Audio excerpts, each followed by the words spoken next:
have you on. As I was telling someone else, we started these virtual sessions during COVID, initially every week because, we were all sitting at home and it gave a chance for people to connect with each other. And then we moved to twice a month with each one having a different topic and speaker and then some resource updates. And we kept that going through most of 2021. And then towards the end of last year, we transitioned to a once a month format, which is what we're doing now and what you'll see today.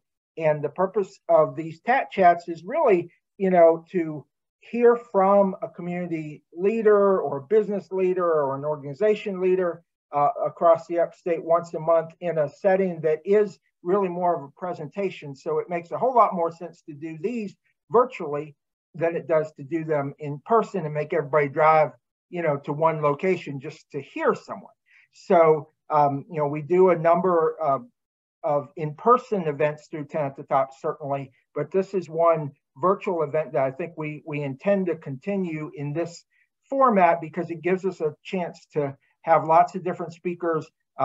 It just happens today that our speaker sits in the office next to me, but we often have speakers from other parts of the region or even the state and country. We've had our senators and Congress leaders, we've had business leaders from across the state and state organizations, and then of course regional organizations. So it's really a nice format and it gives us a chance to engage. I will encourage you and everybody to in the chat, if you want to welcome yourself, especially if you're new, since it seems like we've got a lot of good new people. You're welcome to say hello and put your organization and your name and your business and start connecting with others. That's certainly something you're welcome to do. And then we will, as we move forward with the program, you can also put into chat your questions for our speaker. And I really want to see somebody stump him today. So I'm going to challenge you to have some tough questions for GP. And we will he'll be able to share some of those. And I know we have some other transportation professionals on that GP will, of course, talk about, kind of the holistic transportation in the Upstate.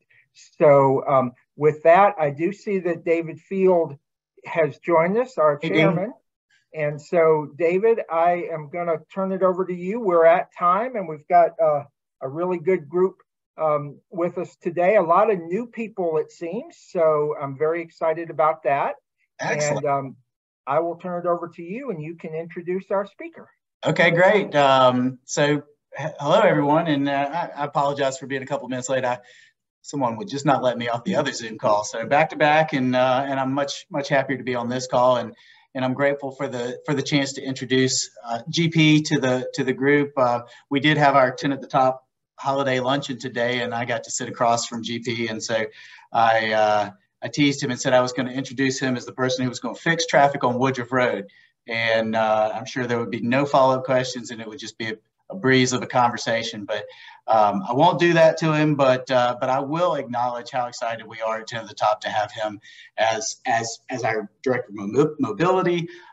You look at his resume, and whether it's best and brightest under 35, 50 most influential in the Greenville area, certainly mayor of Fountain Inn, the energy and youth, in addition to the leadership that GP possesses, is just frankly impressive. And so GP, thank you for being part of our TATT chat today, and I will turn it over to you. Thanks, David. And I don't know about the energy today. For those of you with toddlers, the energy's running low today.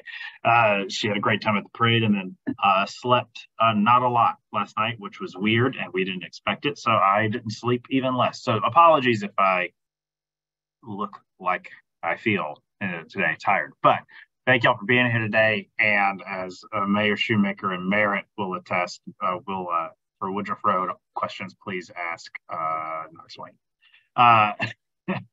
But we are happy to be here today.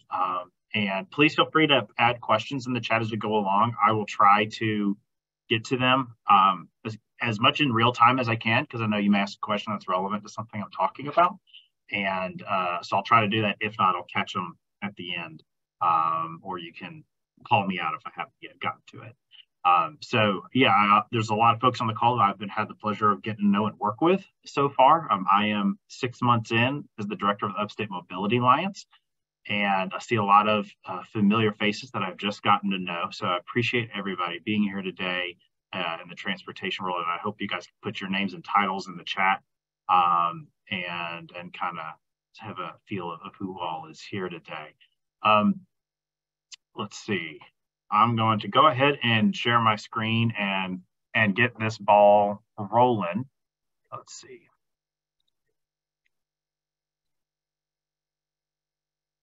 All right. So again, thank you all for being here. And I don't need this to be just like, okay. And all right. So I'm going to go through a little bit of the Upstate Mobility Alliance today. We'll talk about our background as an entity and where we've come from and what we've been up to. Some restatement of some really exciting work that we've been working on in terms of restating our values and kind of re-articulating our identity as an initiative of 10 at the Top. And we'll talk about how we approach our work. In transportation, it is a large sector and has a lot of things going on in it. And so we've taken a little bit of a methodology to approaching everything transportation and mobility related in the Upstate. Talk about our current projects that we're working on, and also some things that are on the horizon for us, and some projects that are ongoing as well. So like I said, feel free to add questions in the chat. I believe the agenda for these is pretty standard. You will have about 20 to 25-ish, if we go over, that's fine, minutes to go through this, open it up for some Q&A, and then turn it back over to my fellow to the top team members on some resource sharing and other items. So give you some background, because the Upstate Mobility Alliance is an initiative of 10 at the Top. It came out of a report called Connecting Our Future that 10 at the Top put together in 2017. And there was a big need identified to talk about regional mobility. How easy it is to move goods to move people and goods throughout the Upstate. And public transportation is a piece of that, but also everything from trails to airports, and how do we get around our region as one of the fastest growing regions in the country, and particularly the state? How do we get around as we wrestle with this growth? So in 2019, 10 at the Top officially formed the Upstate Mobility Alliance as an initiative under their umbrella. And since then, well, we had our previous director had about 2 months on the job before COVID hit. And so wasn't a lot of traffic at that point in time for the first couple of months, but we spent a lot of our time in 2019 and 2020 focusing on getting the word out about the Mobility Alliance, providing online resources to learn about things like the Amtrak system, the airport, doing a lot of podcasts and webinars around various topics, and then trying to understand the impacts of COVID on what transportation was going to, how transportation was going to operate in the Upstate. That was pretty much the impact on our work during COVID. And for about a year and a half or so, that's what we did. And we did a couple other things that I'll get to later that still continue today. We were able to work with individual communities behind the scenes, mostly virtually, to tackle some transportation issues and opportunities in their areas, and kind of focus in on those types of endeavors. Coming out of COVID, we have focused on kind of restating the Upstate Mobility Alliance. I was brought on at the end of May, and our leadership team had done some really great work around re-articulating or refining our mission, our vision, and how we approach things. And so we spent the first part of the summer kind of digging in on that, and getting our ducks in a row and how we're going to restate our identity as Upstate Mobility Alliance. Now that we're able to get people together, we're able to really dive in on the growing amount of infrastructure needs related to transportation in the region, with new federal funding around this, with an attention on the growth of EV, electric vehicles in the upstate, in particular in South Carolina. So we've been doing a lot of work around that. So as a result, here is a little bit of an update on who we are at our core and how we approach our work. The Upstate Mobility, I'm not going to read you every slide like this per se, so apologies, but this one I think is important to read. The Upstate Mobility Alliance prioritizes and champions policy and investment opportunities that will advance mobility across the upstate through education, awareness, and by building a coalition of community partners. I bolded that on that section on purpose. Prioritizing and championing policy and investment opportunities is kind of at the core of all of our work that we will do from this point forward. In layman's terms, you can think of it as advocacy.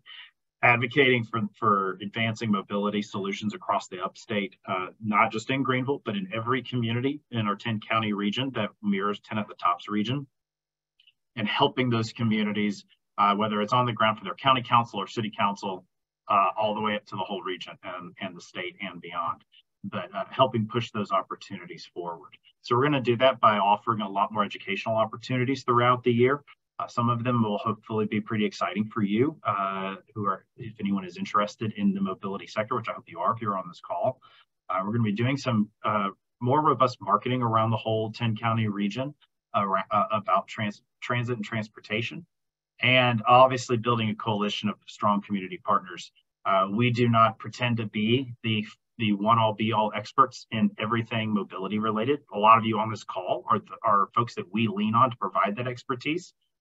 So we can't do this work without partners across the area. And so whether it's helping them fulfill their mission and vision, or it's asking them to help us, or being a conduit of connecting people who need each other, and us playing a role. That's how we approach this work.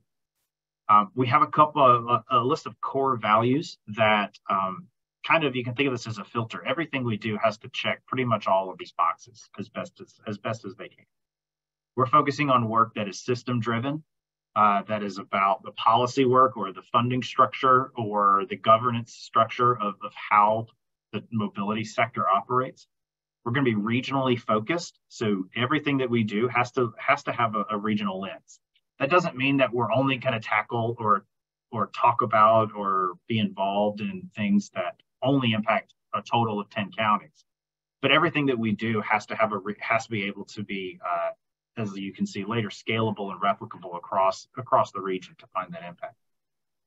Sometimes a lot of these issues are policy related, so we believe that this work is nonpartisan and requires bipartisan strategies, so that we're going to work with our elected officials at every level to help identify how we can strengthen mobility upstate.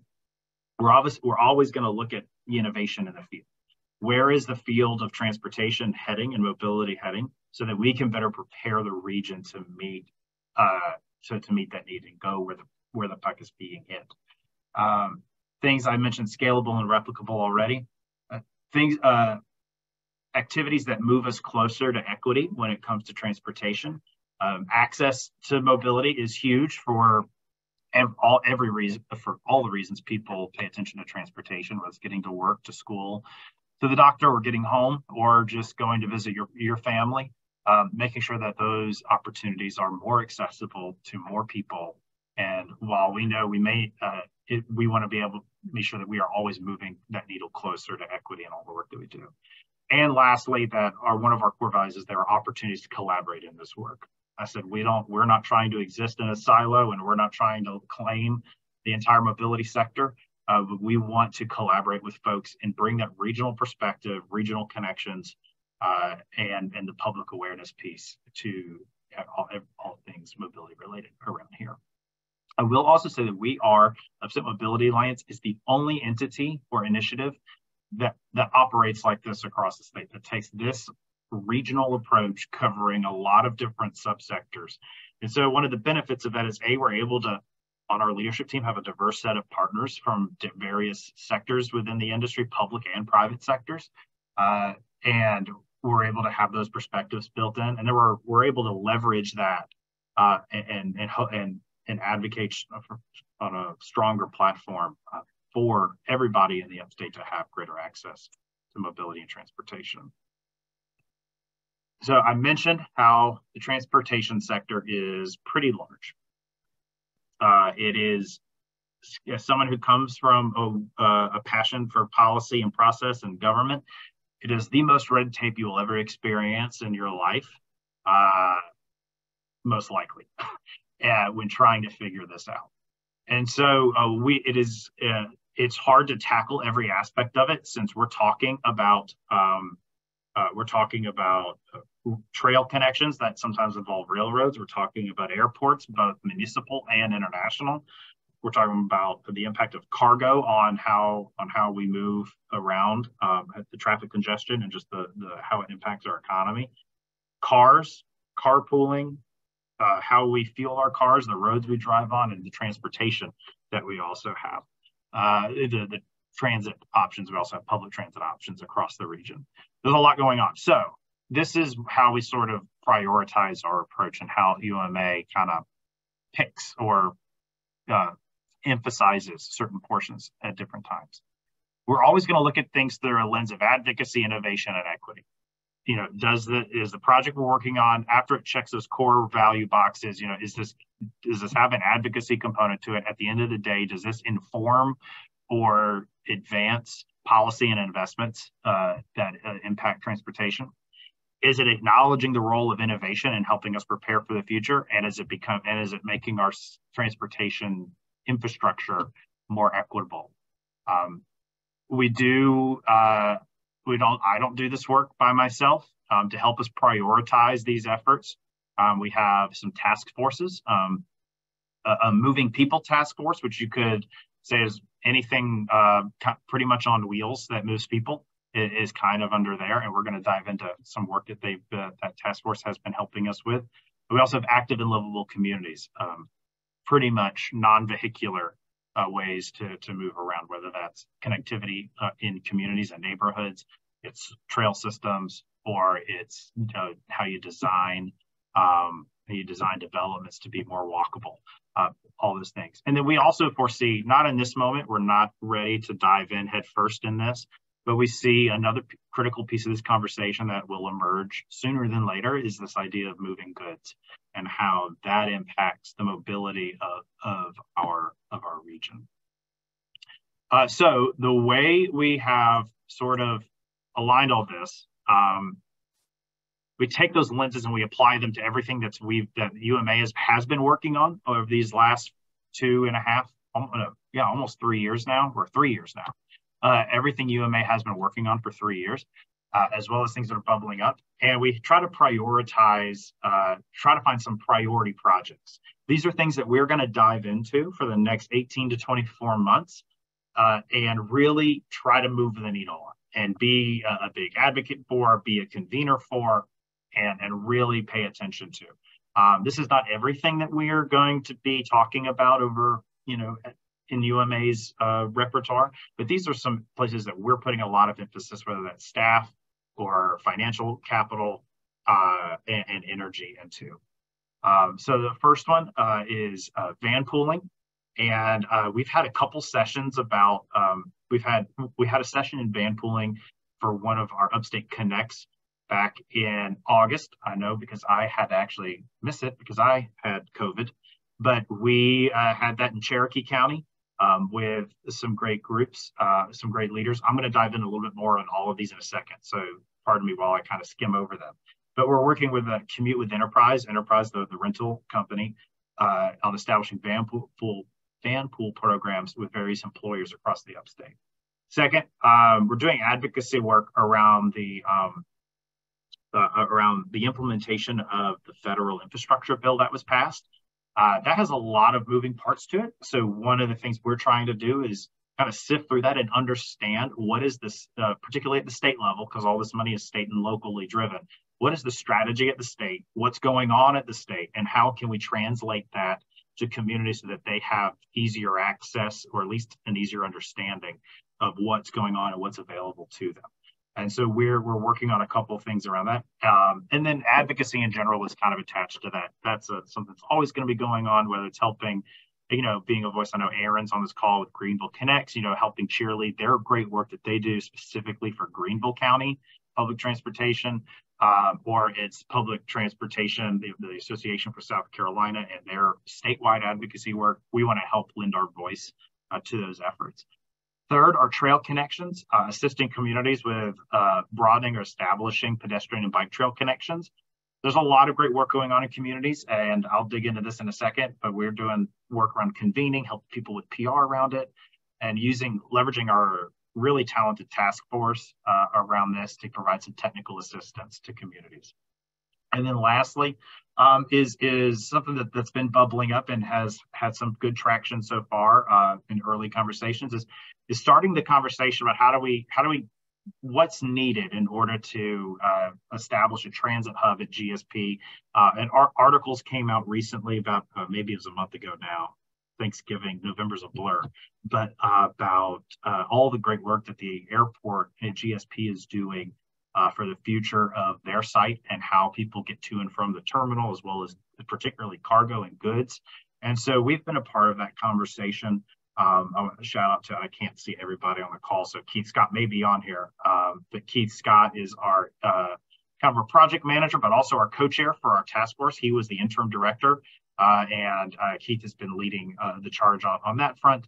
And those are very early, but we're trying to make sure we have that conversation as that's one of the largest mobility anchors in the upstate. So we'll get to that in a second. So those are our 4 priority projects. These are things that we're going to be diving. You're going to hear us talk a lot about, and you're going to see us focus on a lot over the next 18 to 24 months. And I'm going to dive into all of these now. But the first one is advocacy in the infrastructure bill. I don't have a separate slide for it because that is a little self-explanatory. There's $6 billion for the state of South Carolina in public transportation funding. Transportation funding in general. The asterisk on that is that $6 billion for existing money that maybe got a boost, and also new federal programs. So, but we've been in communication with the Department of Transportation to better understand their strategy behind that, and we'll be kind of monitoring how that flows as the State House reconvenes in January with the legislature and be advocating for good use of those funds, particularly in this region. That one is a little self-explanatory of everything related that we're going to be trying to monitor. We do have a section on our website that has some quick hits on some of the newer programs that if you are trying to find a way for your community to access some funding, there are some new programs out there that may be of good use for you to explore. They're all federal competitive grants. So we've got a couple summaries on our website, as well as a summary of the bill overall. So I encourage you to check that out. And I'll be posting, after I wrap up, links to our website, as well as ways to sign up for our newsletter. So you don't have to remember that. I'll put it in the chat in a little bit. So I'm going to dive into van pooling. This is something that we've been really heavy in. And again, I can't see every participant. Well, there's that participant, but got a great group of folks, and Amy Sanders of State of Inclusion has been a great advocate for this for us, as well as Bruce Forbes with Share in Greenville, CJ Amos from Commute with Enterprise, and Keith Scott, who I mentioned is co-chair of our task force.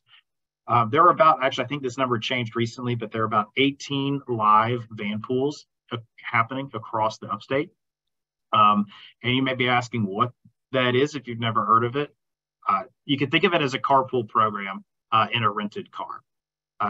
We are partnering with Commute with Enterprise to help connect them with employers across the region and or other community leaders who maybe want to pitch this for their own employer base.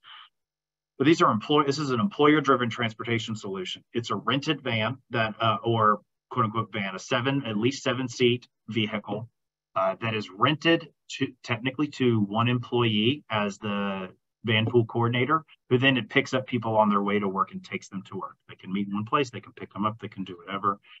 That employee is able to actually use that vehicle for personal use.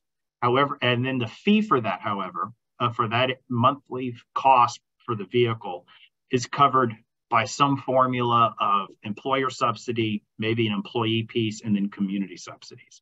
There's this is a van pool program in Milliken in Cherokee County. They actually have, I think, 9 van pools live right now, taking about 40 or 50 people to work every day to their facility. And Milliken covers a vast majority of that cost for their employees, but they're also part of a program that partnership between United Way of the Piedmont, One Spartanburg, and the city of Spartanburg. Across Spartanburg, Cherokee, and Union counties, there's actually a good number of van pools live right now because they are able to bring that dollar amount down for that monthly cost. Like I said, it's subsidized from various sources, whether that's a transit authority or a nonprofit or a local government or whoever.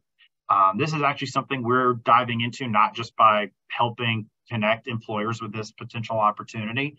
We're also helping fund some of these. We have dedicated a stipend of $250 a month for up to 10 van pools for 2 years across the 10 county region as a way to sort of target either counties that may be interested, but would love to offer a subsidy for folks, or as a way to target, get an employer on board to test it out, and just kind of be a floating pot that we can tap into to help get the conversation started. It is not something that's forced on somebody. It's employer driven. The employer chooses to participate in it. They turn the switch on or off. It's a monthly commitment, not an annual commitment. I can go on and on about this. It's a pretty exciting program that's unique, and not a lot of people in the general vernacular of public transportation think of it. But in the federal sense of definition, it counts towards federal as a federal transit program. So it's eligible to be included in, if you're a bus system and you want to offer van pools, this is a great thing to think about because you're not buying a van, you're not hiring people. All the liability is covered by the rental agreement, and potentially there are subsidy opportunities, whether within your federal funding or with community partners. But as you can see, everything we do has a system impact to it. That's that advocacy angle. The reason this is not just great to get people to and from work, but by including van pooling and public transportation portfolios, you can see a potential for increased funding at the federal and state level due to the data collected. So all of that travel data can be included in a transit authority's federal data that helps make the stronger case for increased funding. And in many cases, it's not a rule of thumb, but in many cases, and more often than not, that is actually a higher return on investment than whatever subsidy is provided. So there's a lot of great sort of underpinning advocacy work related to this. It's also a great way for counties or communities to start the conversation about public transportation.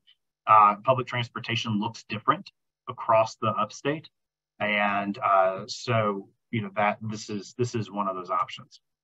Second priority project that we have been working on is trail connections. We help by bringing expertise to communities to help them connect through trail systems. Whether we've been helping a couple communities kind of talk through the logistics of it and bringing experts to the table to help answer those questions about how this happens, what's the right of way, how much does it potentially cost, and how does it need to be designed? Those types of things. We help connect folks to answer some of those initial questions.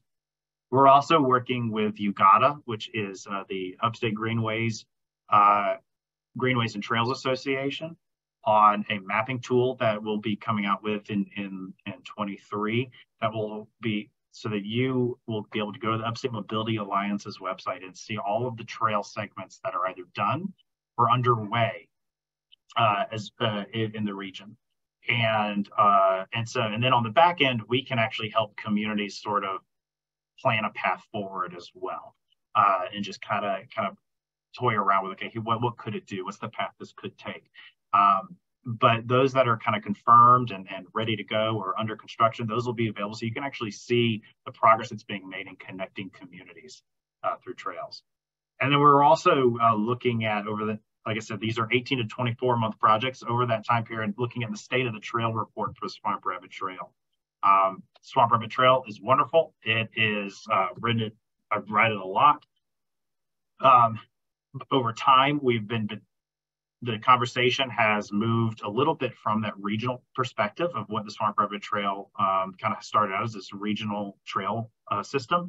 And now it's all focused on these, segment by segment, which is fine because that's technically how it has to happen. But we want to kind of give the public a little bit of a reset and an idea of here's where everything is. Everything like that has an advocacy angle, as I've said. We want to increase awareness of the value that investment in trails can bring. We want to see increased funding support across the board, but also test whether or not the state ranking system on how some of these trail project dollars can be allocated can be better strengthened by talking about a regional approach rather than segment by segment. That gets really into the weeds on some state legislation. So I'm not going to do that for y'all today, unless you really want to go C-SPAN on me.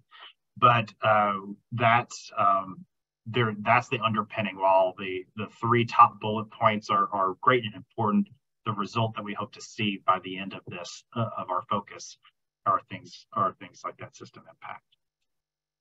Thirdly, is like I mentioned, the GSP Transit Hub. We've been working with GSP, DOT, transit authorities to kind of to start this conversation with some positive, with very positive feedback so far.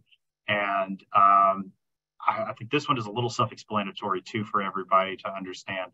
And we're just in the early, this has not been something that is, we're not pushing this to be shovel ready right now or anything. This is our preliminary conversations about as the airport looks at its future. How can we incorporate stronger connectivity with the 4 public transit agencies in the upstate that have bus systems, but and not just to get to the airport necessarily, but potentially to connect and have better access to the upstate in general. So there's some pretty obvious system impacts to that as well that are important. I saw a quick question pop up. Is the region looking at Amtrak access to GSP2? The rail conversation, I think, is a really big one in the upstate. It has bubbled up with the idea of the connector from Charlotte to Atlanta, and then a map comes out and people get a lot of calls back once they see a map. The short answer to your question is I'm not 100% sure on that on the Amtrak front in particular. I know that those conversations have occurred over time, but I don't have anything actionable for you right now. There are a couple other projects that you will see us continue to do at the Upstate Mobility Alliance. One is rural transit. We have been, and I think he'll be talking later. Mr. Boone, I believe, is on later, but we have Keith Scott has been working on this. This is one of the things we did during COVID, kind of behind the scenes, that folks may not have realized unless you lived in these communities. But we've helped communities like Greenwood and Abbeville get the right people around the table, get the paperwork figured out, and get county councils behind applying for state public transit dollars to help support some form of transportation. For most of these communities, it's been essentially a van on call service for helping people get to medical or helping people sometimes do get to work and get to and from different community anchors. So we've been helping those community leaders cross the T's, dot the I's, and get the buy-in for that. And we've started that process with Cherokee and Union counties as well. They're well on their way. They're at different stages of that process of either conducting a feasibility study with DOT, which is required to do so first, or you taking the next phase and kind of studying and seeing what that study tells them to do. So we will continue to do that. We're starting conversations in another county about that, using van pooling as sort of the first wedge to do so. So that's something you'll see us, you'll always see us do as we keep going.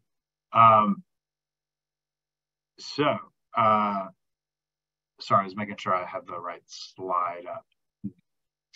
Oh, that's the one I was looking for. So one of the two other things that you'll see us roll out more of during COVID, one of the things you could do were podcasts. And so we had a great podcast series called Connecting the Dots, where we sat down with transportation leaders across the region and talked about everything related to their field. We're going to bring those back called Connecting the Dots, so you can look forward to seeing that throughout the year. And we'll also be doing launching a series of, and I should probably come up with a better name. So you may see it under a different brand at some point. But essentially, what I've dubbed in my head of mobility asset tours. We're blessed in this region to have a lot of assets that help increase mobility in the upstate. Some of them are very large, and you'll probably think at the top of your head: inland port, GSP, manufacturing facilities, transit authority offices and maintenance areas.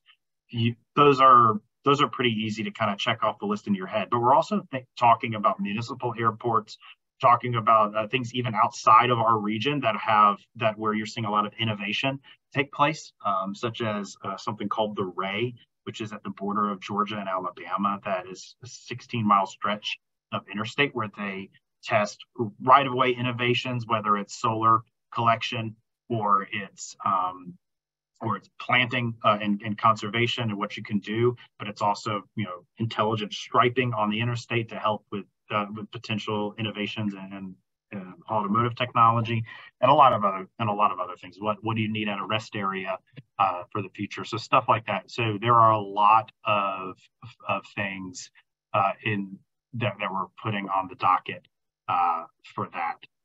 We're also paying close attention. I know my friend Ben Kessler, who I've been able to connect with, I think is still on the call, but and shout out to them, ChargePoint. They do EV charging stations, and they're opening a Greenville office in the next week or so.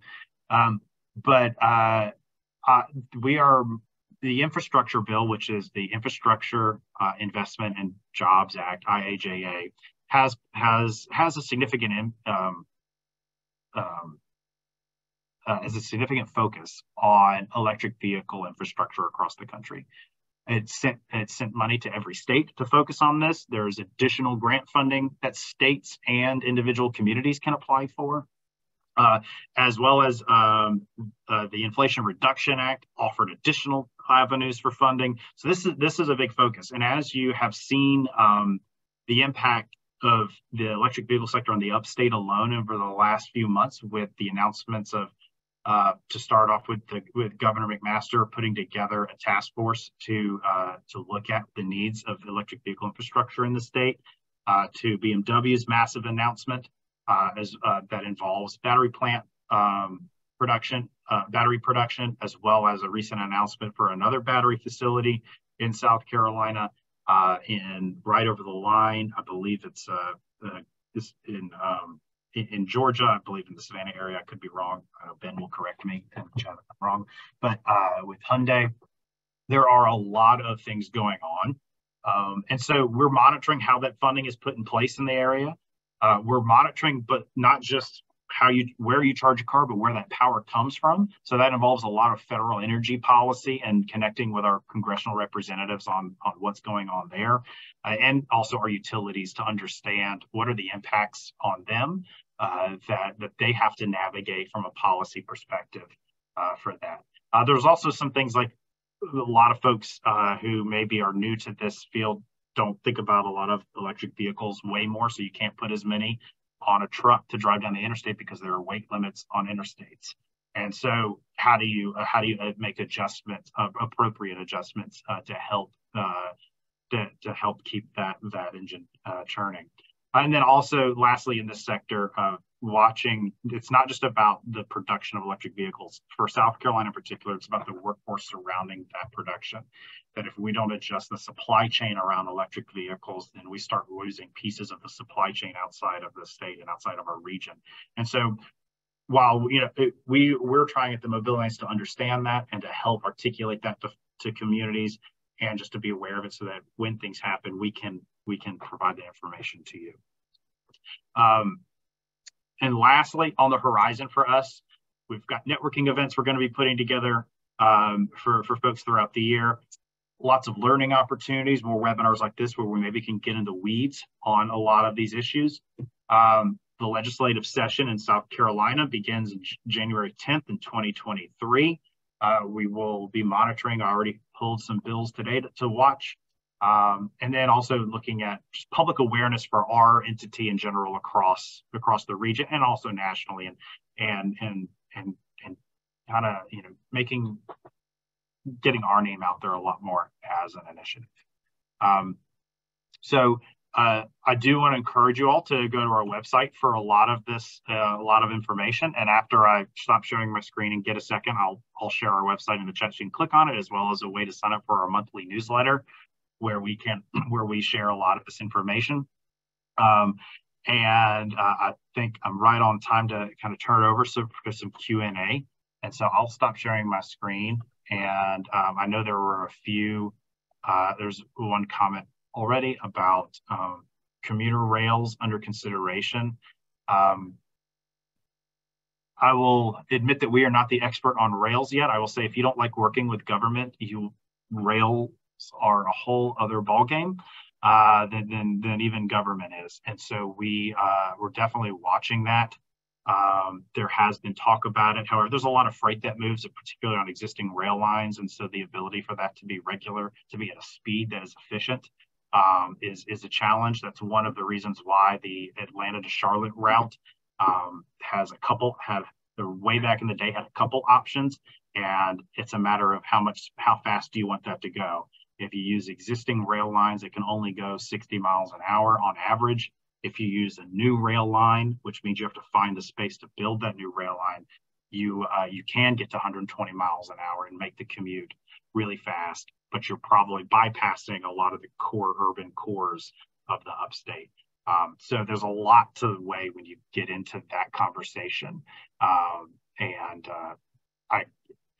Outside of that, I am not the textbook expert, but we do have folks that we can connect to.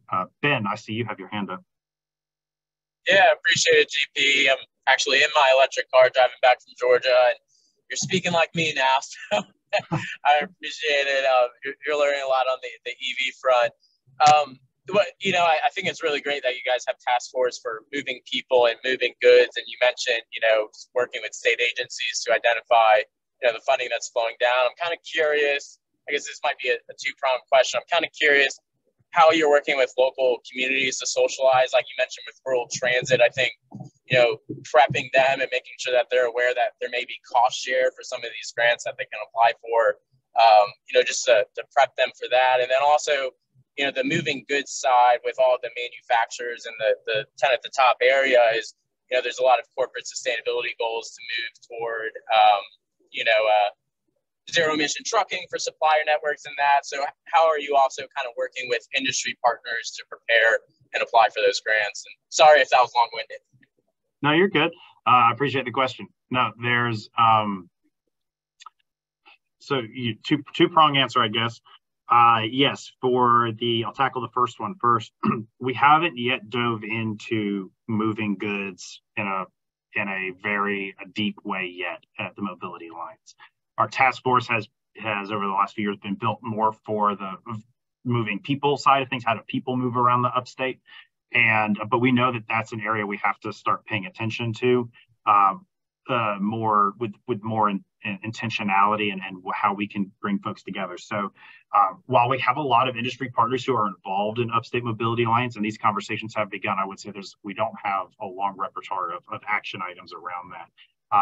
We also don't, like I said, pretend to be the expert in it. Logistics is an entire industry, and I am not the expert of that industry, nor are all of our task force collect, individually. So we're trying to build out as we go over time. One of the items for you all to know, in case you're interested, as we kind of turn that attention to that, then we would love input on, or volunteers to be like, hey, I'm involved in this. I'd love to find out ways to get involved and learn how I can play a role.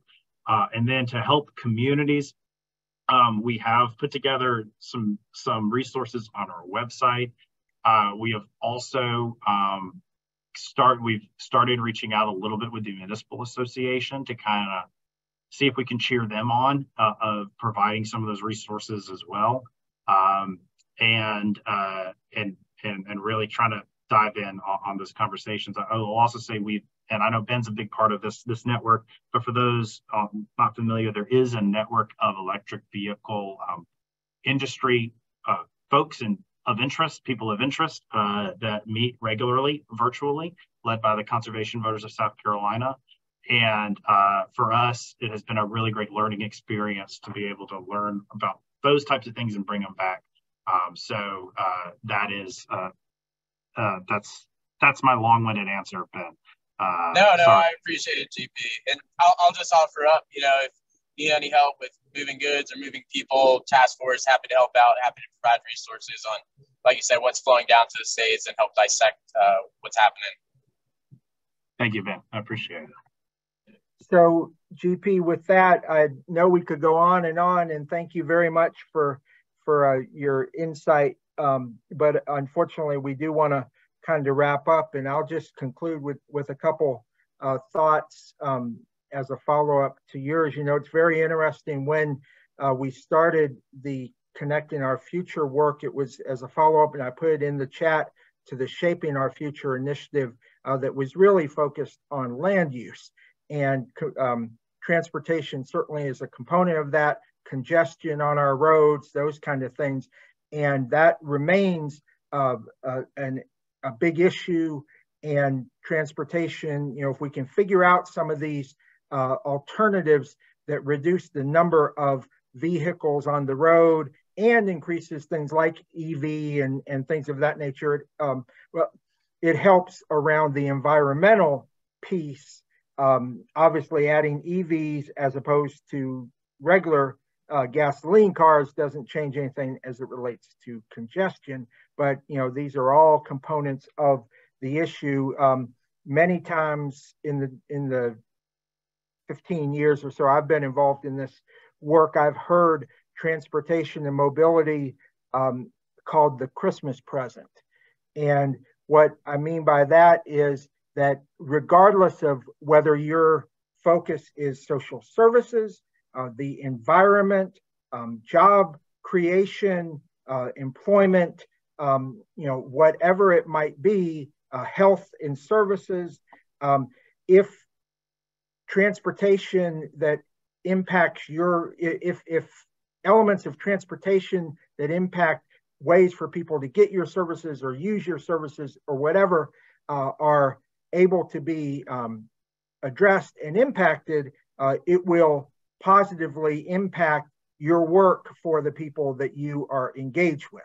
And so I think as the Mobility Alliance continues to work around transportation and mobility, it is definitely important to understand that all these pieces are part of helping to improve and enhance transportation and mobility in the upstate. And where there are initial opportunities will ebb and flow and come and go. And I think having the Mobility Alliance and then having local efforts in different communities, as well as local organizations that already exist and support transportation and mobility, ultimately gives the upstate enough of a bandwidth that as opportunities and situations arise to address some of these issues, there is a group of people ready to enact and impact in that way. And so I think that's really ultimately the value of having the Mobility Alliance and others, is to be prepared to push forward as opportunities arise. And I definitely want to give you great kudos and credit for the work that has been done in the last 6 months to really corral many opportunities into kind of a really strong work plan moving forward. But as you said, it will continue to evolve and be adaptive as opportunities arise. And I think that is really important. I am very excited that we have so many people on this call who are new to this work in the Mobility Alliance. And I look forward and know you will be reaching out to them and encourage all of these folks over the next few months as the Mobility Alliance gets back to having more of its own, targeted, whether it's virtual workshops or in-person sessions or ultimately the bus tours. Please be engaged and participate with the group. So GP, thank you very much for everything and for being with us today. Thank you all. All right. Before I turn it over to Justine, I did want to do one thing. I saw that Craig Sharton, who has joined our team in a consultant basis as the facilitator for the Upstate entrepreneurial ecosystem, is with us. And Craig, real quickly, if you could unmute and just say hello to everybody. We're real glad to have you with us and excited about your work and about you being part of the team. Thanks for being here. I'm recording live from my nephew's and bedroom. So if you see Pokemon cards or anything in the background, that's not my personal predilection. I'm thrilled to be part of 10 at the Top and look forward to meeting with all of you and working with all of you. I'm very excited to help build out the entrepreneur ecosystem in the wonderful Upstate, and got some ideas of fun things I want to do, and I'd love to be able to run them past you and get your feedback as I start on this new venture that I think I'm 6 or 7 days into. Thanks for having me on board, Dean. Well, thank you. And I know Justine is working with Craig to get your contact information and everything. So Justine, I don't know if you have it yet. If you do, you can put it in the chat. If not, we will make sure that everybody has Craig's contact information soon. And I do encourage you, if you're interested in things around entrepreneurship and the entrepreneurial ecosystem, to connect directly with Craig. So Justine, with that, I'm going to turn it over to you for our resource update. All right, thanks, Dean. I will put Craig's information in the chat once I introduce our resource update for today. We're focusing on Abbeville County, so I would like to introduce Tracy Bedenbaugh from the Piedmont Area Agency on Aging. I think there's not an area, but I added an extra A just for you today. Thank you. Thank you for letting me join y'all. So Piedmont Agency on Aging, just as a recap, we serve Abbeville County. We also serve Greenwood County, Saluda, and Lawrence. So in what we do, mostly we're a 501(c) nonprofit, but we are a main provider for Meals on Wheels. So we probably serve over 17,000 meals a month. Within those 4 communities. But we focusing on transportation. We do about 12,000, 13,000 miles a month in those areas. Abbeville is going to be closer to about 700 miles. And then in Lawrence, we're looking in Lawrence and Greenwood, probably getting close to 5,000 to 6,000 miles, point-to-point miles within the community. What we do is we take these seniors to doctor's offices for their appointments. We take them to some essential shopping, and we also bring them to our senior centers. So we have senior centers in all 4 of those counties. We actually have 5 because in Greenwood County, we have one in the 96 community as well as in the Greenwood community. So, you know, our main purpose at Piedmont is to keep seniors in their home longer. So all of our services are going to be geared towards that. Generally starts around the age of 60 is when they can begin qualifying. So a lot of our services are geared towards keeping them in their homes as long as we can. So we're unique that we also have a foster grandparent program. I don't know if y'all have heard of that, but we actually have that. It used to be like through Peace Corps, but we have that in all of our counties as well, where seniors go into our schools and they help mentor students. And they're considered volunteers. And we have an intergenerational daycare center. So we got into the child daycare business in Greenwood. And we actually have children in the office that I work in from, you know, a year old to 12 years old. And they interact with the seniors in our Greenwood congregate meal site. So that's kind of unique. We've had that program for about 22 years now. But our agency's been around for about 51, and we've been serving Greenwood and Abbeville the majority of that time. Saluda and Lawrence County came later, but that's my update. I think that's what I was supposed to do. Thank you so much. And everyone may have noticed that Erica put the article. Thanks, Tracy submitted an article for our recent newsletter. So you can read more about what they do. Some great pictures there, and thanks so much and best of luck in the new year. If you'd like to put your email address in case people are interested in supporting you in any way coming up, that would be great. Thank you so much. Thank you. Thank you. All right, Dean, do we have any other announcements?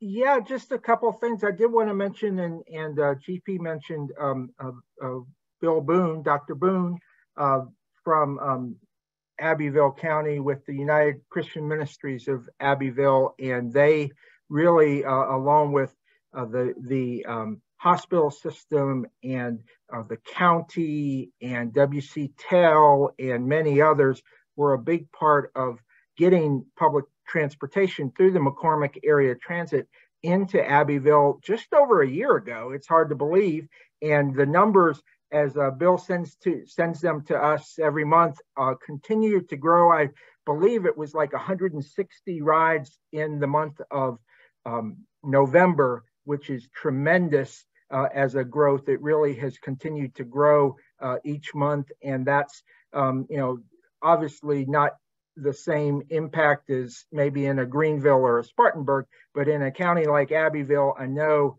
it is very impactful, and I commend everybody who was involved in that work.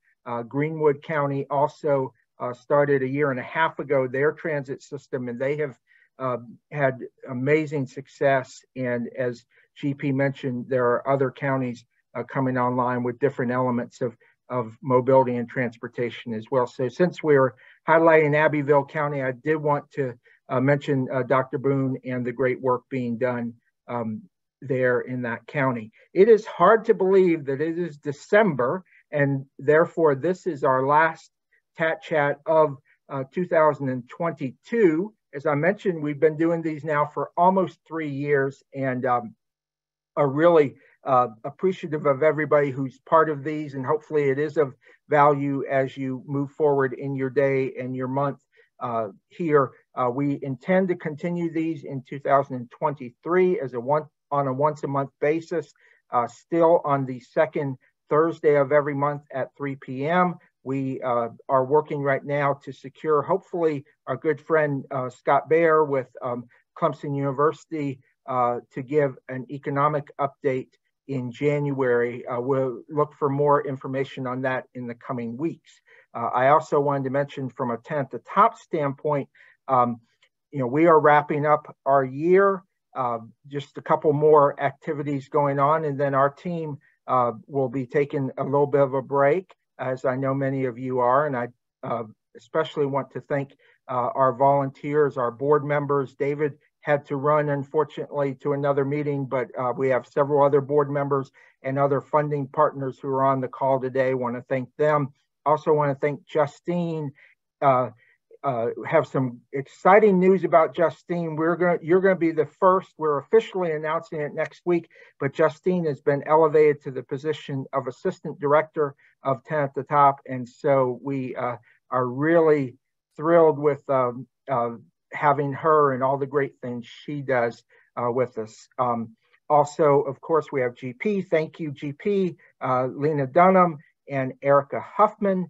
as our team, and hopefully in early January, we will be announcing and starting a new full-time communications person. So lots of good things going on. And of course, in addition to Craig coming on in his role as a part-time person for us. So as we wrap up the year, I again want to thank all of our partners, our funders, and as you look towards the new year, please hopefully stay engaged with our organization and with others in the Upstate. I encourage you as we move into the holiday seasons, this is a great time for giving, whether it's to support TATT at the Top with a donation or other nonprofits and charities in the Upstate. I hope you will join me in supporting the nonprofits and the charities in our region. Happy holidays to everyone. And with that, Justine, we are adjourned, and I hope everyone has a great holiday, and we will be back with you on January 12th. Happy holidays.